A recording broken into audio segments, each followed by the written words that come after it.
Assalamualaikum, second year. Today is our fourth lecture about chapter number 15, that is common chemical industries in Pakistan. In this chapter we were studying fertilizer industry and fertilizer industry में हमने nitrogenous fertiliser start किए थे. उनमें हमने urea को study किया और भी अमोनिया और अमोनियम नाइट्रेट वगैरह को स्टडी किया. आज हम फॉस्फेटिक और पोटाशियम फर्टिलाइजर्स को स्टडी करेंगे. तो फॉस्फेटिक फर्टिलाइजर्स को देखते हैं. सबसे पहले इसके लिए एक शॉर्ट क्वेश्चन ही फर्स्ट पैराग्राफ में ही मौजूद है कि ये क्यों इम्पॉर्टेंट हैं या इनकी प्लांट्स की ग्रोथ में क्या इम्पोर्टेंस है. ठीक है, तो ये फर्टिलाइज़र्स जो हैं प्लांट्स को फॉस्फोरस प्रोवाइड करते हैं, प्लांट्स को भी और सॉइल को भी. इनका काम क्या है कि ये प्लांट्स की अर्ली ग्रोथ को स्टिमुलेट करते हैं. सेकेंडली ये सीड और फ्रूट फॉर्मेशन को एक्सेलरेट करते हैं लेटर स्टेजेस ऑफ ग्रोथ में, बाद वाली स्टेजेस में. ठीक है, और थर्डली ये डिजीज़ की रेजिस्टेंस को बढ़ाते हैं प्लांट्स में. ठीक है, कि प्लांट्स ज़्यादा देर तक मतलब कि सरवाइव कर पाता है बग़ैर डिजीज़ के.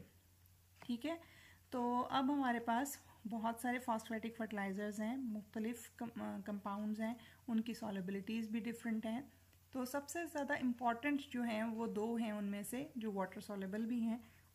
उनको आप जानते हैं सुपर फॉस्फेट के नाम से और ट्रिपल सुपर फॉस्फेट के नाम से. सुपर फॉस्फेट जिसको हम कहते हैं नॉर्मली वो कैल्शियम सुपर फॉस्फेट होता है, CaH2PO4 ट्वाइस. ठीक है, और इसी तरह ट्रिपल फॉस्फेट जिसको आमतौर पर ट्रिपल सुपर फॉस्फेट भी कह दिया जाता है, ये होता है डाई अमोनियम फॉस्फेट. ठीक है, NH4 ट्वाइस HPO4. तो आज हम जो पढ़ने जा रहे हैं वो है डाई अमोनियम फॉस्फेट यानी NH4 ट्वाइस HPO4.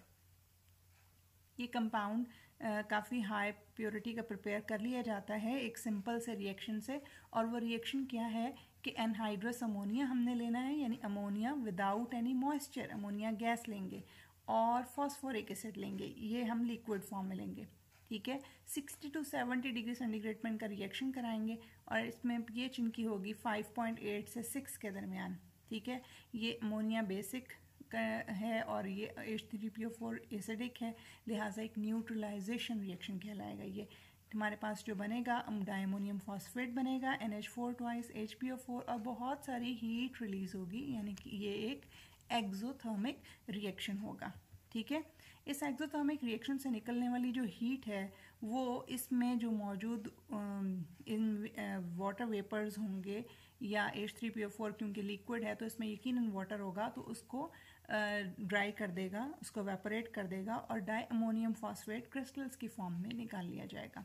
इसको निकालने के बाद फिर उसको सेंट्रीफ्यूज किया जाता है यानी हाई स्पीड पे घुमाया जाता है. ठीक है, एक मशीन के अंदर जिसको सेंट्रीफ्यूगेशन मशीन कहते हैं. ठीक है, उसके बाद उसको वॉश किया जाता है और फिर ड्राई किया जाता है. सेंट्रीफ्यूगेशन का काम क्रिस्टल्स का बनाना होता है कि बड़े अच्छे फाइन से क्रिस्टल्स इसके बन जाते हैं. वॉश करके ड्राई कर लेते हैं हम इसको. अब इसके अंदर जो हमें कंपोनेंट्स मिलते हैं यानी न्यूट्रिएंट्स मिलते हैं जो प्लांट्स को, वो दो चीज़ें हैं. इसके फार्मूला को अगर आप देखें तो इसमें नाइट्रोजन भी मौजूद है और इसमें फॉस्फोरस भी मौजूद है. नाइट्रोजन जो है वो 16% मिलेगी. ठीक है, और P2O5 जो फॉस्फोरस की फॉर्म है वो 48% ये प्रोवाइड करेगा. तो लिहाजा इस कंपाउंड के अंदर 75% प्लांट न्यूट्रिएंट्स मौजूद होते हैं. ठीक है, तो ये अकेला भी प्लांट्स को दिया जा सकता है और दूसरे फर्टिलाइजर्स के साथ मिक्स करके भी प्रोवाइड किया जा सकता है. अच्छा, उसके बाद हमारे पास आ जाते हैं. अच्छा, ये डायग्राम्स देखें, ये इनमें पहला जो आपको फर्टिलाइज़र नज़र आ रहा है that is di ammonium phosphate, ये ब्राउन से कलर का है. ठीक है, तो ये डायमोनियम फॉस्फेट है और यहाँ पर हमारे पास जो ग्रेन्यूल्स हैं ये पोटाशियम नाइट्रेट, पोटाशियम का फर्टिलाइज़र है.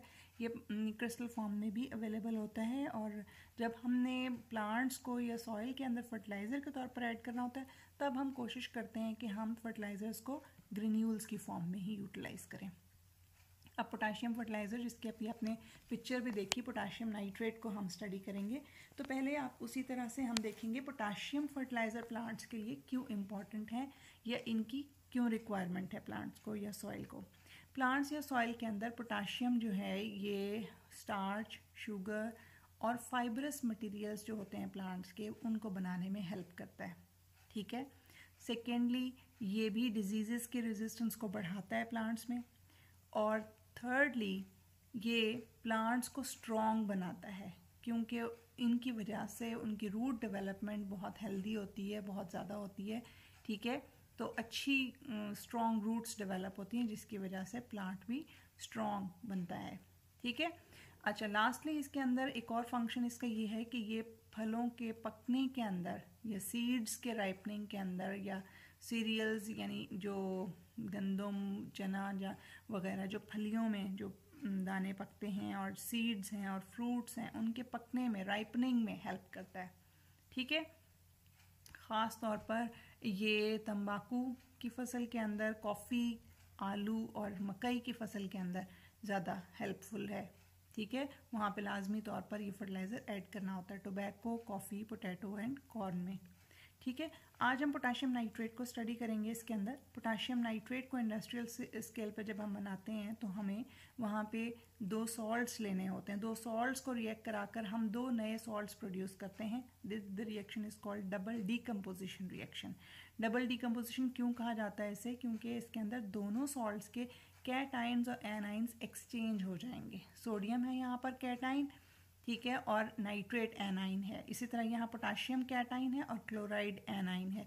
तो potassium will go with chloride and sodium will go with chloride and potassium will go with nitrate.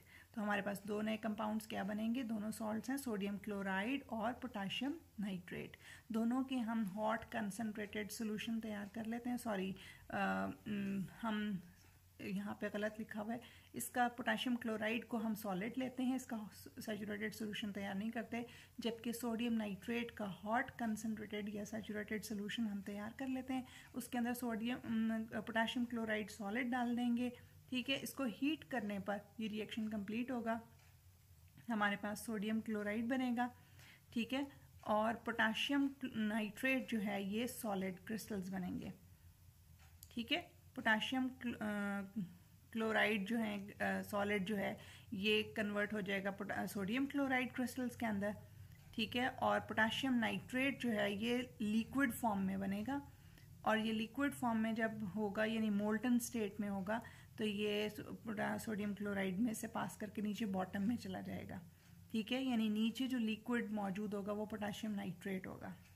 तो हम इसको यहाँ से फिल्ट्रेशन के ज़रिए सेपरेट कर लेते हैं, सोल्यूशन को ठंडा करते हैं, और इसकी का जो कलर है पोटाशियम नाइट्रेट का वो जब ये सॉलिड शक्ल में आता है तो पेल येलो कलर का हमारे पास ये सॉलिड आता है, ठीक है।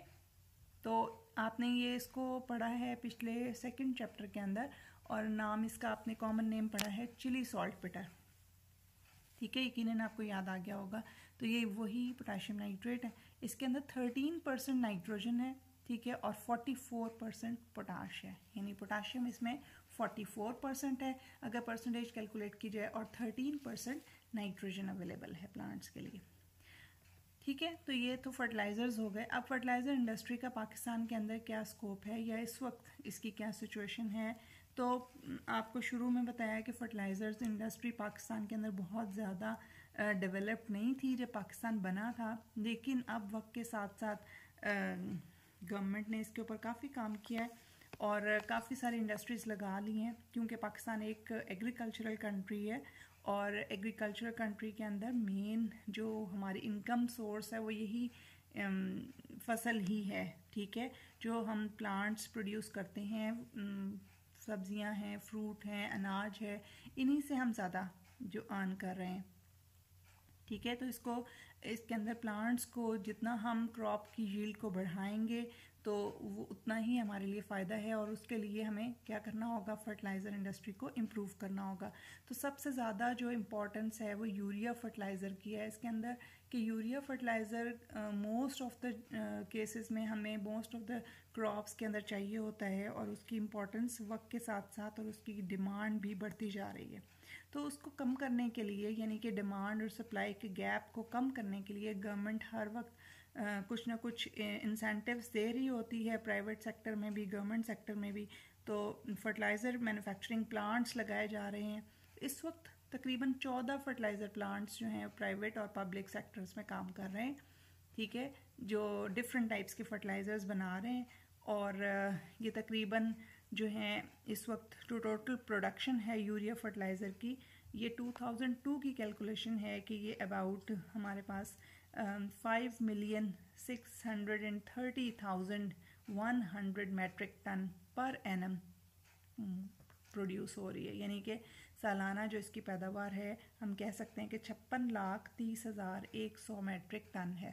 ठीक है, पर एनम सालाना इनकम है, ये सालाना प्रोडक्शन है। ये मज़ीद इसको बढ़ाने की ज़रूरत है और मज़ीद फर्टिलाइज़र इंडस्ट्री लगाने की भी ज़रूरत है। ठीक है, तो आज का इतना लेक्चर ख़त्म हुआ और इसके साथ ही आप अब एक्सरसाइज के अंदर जो क्वेश्चंस मौजूद हैं उनको सॉल्व करेंगे, उनको तैयार करेंगे। ख़ास तौर पे क्वेश्चन नंबर 4, 5 और 6 ये आप कंप्लीट 3 क्वेश्चंस जो हैं इनके सारे पार्ट्स ये तैयार भी कर सकते हैं, इनको याद कर लें। और इनमें जो शॉर्ट क्वेश्चन हैं उनको भी और जो लॉन्ग क्वेश्चन हैं उनको भी मैंने सब आपको साथ साथ बताए हैं। जो आज के हमारे टॉपिक्स थे इसमें से आपको क्वेश्चन आ सकता है व्हाट आर फॉस्फेटिक फर्टिलाइजर्स, ठीक है, कैसे प्रिपेयर होते हैं फॉस्फेटिक फर्टिलाइजर, या हाँ what are potassium fertilisers and how they are prepared on industrial level. ठीक है, और मैं शॉर्ट क्वेश्चन आपको बताया कि पोटाशियम का रोल क्या है प्लांट ग्रोथ के लिए, और इसी तरह से फॉस्फोरस का रोल क्या है प्लांट ग्रोथ के लिए। ठीक है, why they are needed. Thank you so much, आज के लिए इतना ही। अगले लेक्चर में हम इंशाल्लाह सीमेंट इंडस्ट्री स्टार्ट करेंगे। तब तक अल्लाह हाफिज़।